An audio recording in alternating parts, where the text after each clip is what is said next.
take a moment to do this really cool interview that our Jane Monreal scheduled for us. It is Pulmonary Hypertension Awareness Month, and we've got someone with a personal story who's bringing awareness to this cause, and so I want to bring him in here. I thank you, Eric, for joining us. You have a really, really interesting story, so I just want to get straight to it. Tell us about your experience with this illness and how you got involved in spreading the word. Yeah, good morning. So 5 years ago, this past September, I collapsed and nearly died from right heart failure. I was diagnosed with a very rare lung condition called pulmonary arterial hypertension, a disease with no cure. So I made a decision early on to live. I wasn't going to die. So I was sent home. I was given 2 to 4 months to live, unbeknownst to me, and came home on a pump with medications administered straight into my heart and immediately started to walk. Walking helped mitigate the side effects of the medication, but it also helped with positive mental health, which is so critical in somebody living with a chronic disease. So between walking, positive mental health, exercise, nutrition, and my village, my family and friends, here I am today. I want to get to, how they kind of call you the walking guy, and I want to get to your journey afterwards, but you said something really, really interesting, which was, I just decided I'm not going to die. Where did you find that drive to just commit to living when you got that diagnosis?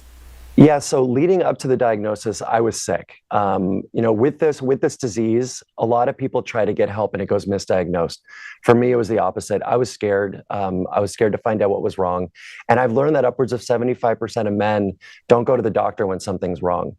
So when I collapsed, I made an immediate decision for my family and my kids that I was going to live, and I just headed down a different path. And that resolute desire has led to where I am today. I am nicknamed the walking guy. I now walk 13 to 15 miles a day. I walk between 4,500 miles and 5,000 miles a year with this very rare lung and heart disease.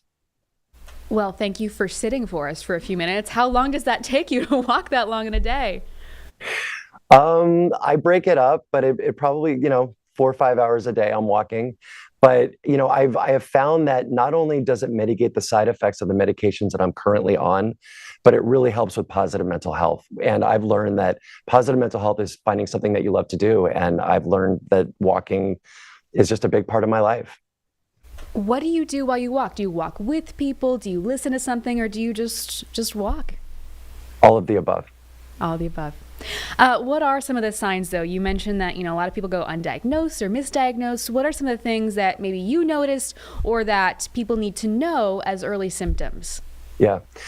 So the early symptoms of pulmonary arterial hypertension are shortness of breath, fatigue, and then as it progresses, which a lot of times it does because it does go misdiagnosed, it goes misdiagnosed as asthma or other things. The shortness of breath it becomes difficult to walk. And then you start getting swelling in the abdomen, you start getting swelling in the legs and the ankles. And so for me, I was really swollen. And that's when you're starting to go into heart failure. Now, I know that you had the support of, you mentioned your village, your family and friends. I'm curious how your care team and the hospital workers also supported you in that journey. Yeah. So as I said, I talk to a psychologist once a week. Positive mental health living with the terminal disease is critical. I have the best cardiologist, and then I have my CVS specialty team. When I left the hospital, I was on a pump, and I had a nurse that came to the house once a week, and she was just so reassuring. And then as I got better, after a year, my heart made almost a complete recovery. I was taken off of the pump and I was put on 3 oral meds, which I'm on today and I'll be on for the rest of my life. So CVS has really just become a lifeline for me. They deliver my medications and they're just another source of help. There's a 24/7 online app. There is a pharmacist that I can talk to if I need just a second opinion. So they've just been part of that team. And collectively, it's just, I didn't go to the doctor before being diagnosed, but now I don't miss an appointment. Now, I know that you also give back to other people that, are going through the same thing, the same journey you went through. Tell me about your decision to get involved with fundraising, what that looks like, and why you decided to give back. Yeah. Advocacy has always been important to me. Philanthropy has always been important to my family. And so after probably about 2 years ago, my oldest daughter came to me and said, Dad, we want to do a fundraiser to give back for this rare disease that you live with. And so Where is EB was born. And the last 2 years, we've held a fundraiser here in Santa Monica. And I'm proud to say that we've raised over $420,000 in the last 2 years to help patients living with pulmonary hypertension around the country that need it most. And then each year, the 5K culminates with me walking from LA to San Diego, 205 miles to raise awareness for this very rare disease.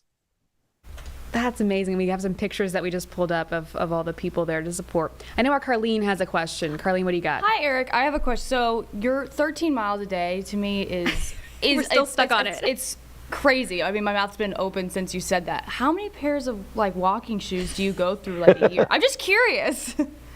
I get that question all the time. I probably buy about a pair and a half a month. I average about a pair and a half a month. Yeah. Yeah. Do you have a type of shoe, or do you rotate? I do. I wear Hoka's. Okay. And so, yeah, and it's just been an incredible journey. Where's EB raises money for an organization called Team Phenomenal Hope, who really helps people around the country, underserved people living with the disease. With everything going on in this country, with cuts to funding, it's so critical to help others. And I'm just so blessed that I have this second chapter in my life to help others. And I'm so grateful that I just have this amazing team around me, including CVS, to help me be where I am today. Yeah, a lot of people in need right now, and so giving back, if you can, is extra important. How can people listening to this participate in your mission and get involved? Yeah, they can go to cvshealth.com or whereiseb.org to learn more about my story and everything that I'm doing. All right, Eric, thank you so much, and thanks for doing all that important work and bringing awareness to this. Such an important cause, so we appreciate you taking the time. Thank you guys for having me. Of course.